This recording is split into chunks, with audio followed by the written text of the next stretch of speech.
Kisah yang ulun buka lun ciri kamu saboh cae sedih tad hati ote lun kira sayang saudara yang di perang sabe kisah ulun bake Palestina yang mesum kita dengan si kafe wah berebut tanah di jalur Gaza yang hana dosa darah dum hile.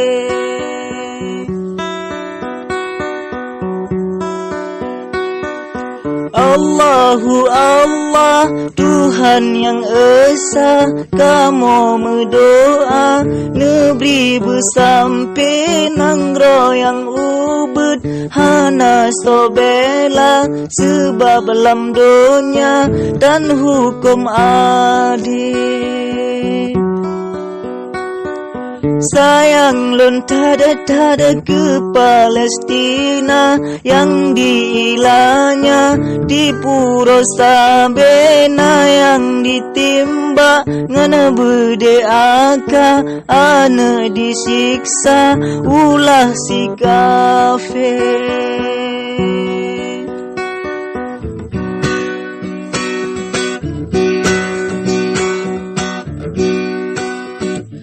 Cukup terdetik nyan peristiwa hana lom reda hai bohati hanya ke doa yang yudata pinta Bapa kuasa Tuhan yang adil.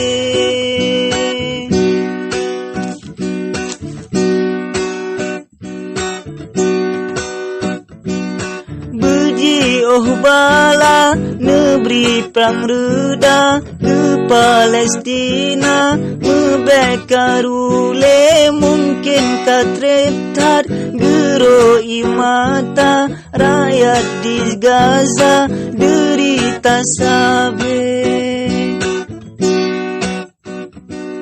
rumah dum jitad rakyat disiksa ngon bom udara ditile kafe negeri ya Tuhan beraya pahala asa syurga negeri mesampai.